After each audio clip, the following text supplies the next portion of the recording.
कहते हैं कि भाग्य में जो लिखा है वह प्राप्त होगा, तो फिर कर्म की आवश्यकता क्या है? कुछ लोगों के मुंह से हम सुनते हैं ना कि जो भाग्य में लिख दिया वो प्राप्त होगा और जो नहीं लिखा वो नहीं मिलेगा, तो कर्म करने की आवश्यकता क्या है? ये बात अक्सर लोग कहते हैं, परंतु कर्म और भाग्य दो विपरीत चीजें नहीं है, दोनों मिले हुए हैं। अब इसे मैं उदाहरण देता हूं। आप एक अच्छे परिवार में जन्म लिए, ये आपका भाग्य था। भाग्य वो होता है जो ईश्वर के हाथ में होता है। ईश्वर के हाथ में आपकी भाग्य होती है तो आप भाग्य के अनुसार चल सकते हो। तो भाग्य क्या है?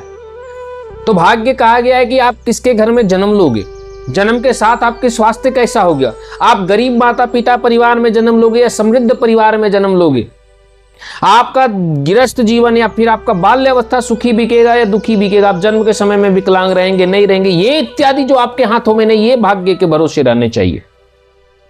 ये भाग्य का है।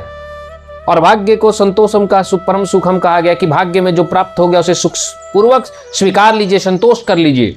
अगर आपका जन्म एक गरीब परिवार में हुआ है तो आप स्वीकार कर लीजिए, उसके लिए बहस मत कीजिए, आप भविष्य बनाइए। अब आप कुछ कहिएगा कि नहीं भैया भाग्य, याद रखिएगा भगवान अगर किसी को चलना नहीं देना चाहते तो मां के पेट से ही विकलांग पैदा होता है, ये उसकी भाग्य थी। लेकिन पैर होने के बाद किस दिशा में चलना है ये आपका भाग्य नहीं, ये आपका कर्म है। समझ में आया? भगवान ने हमें ये दो हाथ दिए, ये हमारे भाग्य में थे कि मुझे दो हाथ मिलेंगे। अब इन दो हाथों से मुझे ताली बजाना है, किसी को थप्पड़ मारना है, ये मेरी चॉइस है, ये भाग्य का कोई लेना देना। कुछ लोग कहते हैं कि महाराज जी चोरी चपारी गलत करना ये भाग्य की कुकृत्य है। नहीं, भाग्य में नहीं लिखा है, भाग्य में मनुष्य स्वतंत्र है। तुलसीदास जी कहते हैं जीवन मरण लाभ हानि इत्यादि 6 चीज मात्र भाग्य है, इसके अलावा नहीं। कुंडली में आपके भाग्य में लिखा हुआ है समृद्धि प्राप्त करना, पर समृद्धि तभी प्राप्त होगी जब आपके कर्म अच्छे होंगे। भाग्य आपका था कि आप एक समृद्ध, लोग कहते भाग्य क्या है? भाग्य वो होता है कि एक अमीर घर में जन्म लेना और फिर भी बर्बाद हो जाना, कुकर्म करना, शराब पी करके नशा में रहना, ये आपका कर्म है।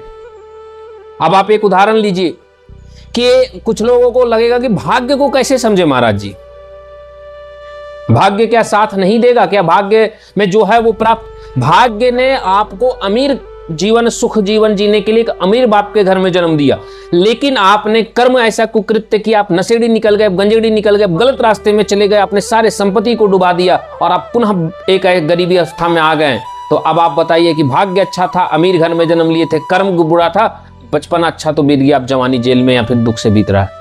ये होती है कर्म और ये होती है भाग्य अच्छी थी तो आपने एक अच्छा परिवार में जन्म लिया, कर्म अच्छी थी फिर भी आप खराब हो गए। भाग्य अच्छा था तो संतान अच्छा पैदा हुआ, लेकिन आपके संस्कार और आपके कर्म उसके प्रति अच्छे नहीं थे तो संस्कारहीन निकल गया और आपने ही माता पिता को वृद्धाश्रम में छोड़ दिया। तो ये कर्म है और ये भाग्य है। आपके भाग्य में सुख लिखा था तभी आप अच्छे घर में जन्म लिए, स्वस्थ हुए। अब कोई आदमी कहेगा महाराज जी हम 300 की रफ्तार में या 100 की रफ्तार में बाइक चला रहे थे, एक्सीडेंट करके पैर टूट गया, ये हमारा भाग्य नहीं था।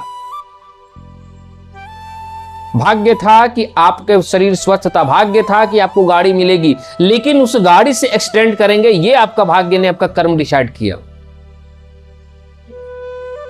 ये तय आपको करना होगा, ये तय जो है वो केवल और केवल आपको करना होगा। इसलिए भाग्य के भरोसे मत बैठिए, भाग्य नहीं, ये कर्म है, ये कर्म है।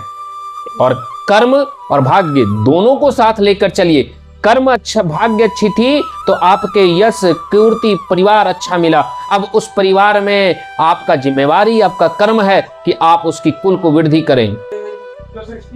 शास्त्र कहा गया है कि कुल परंपरा को जो पुत्र बनाए वो बढ़ाए, वही धर्मात्मा है। अगर कुल परंपरा का धर्म आपको बढ़ाना है, ये आपको उस जन्म में मिला है तो ये आपका कर्म है।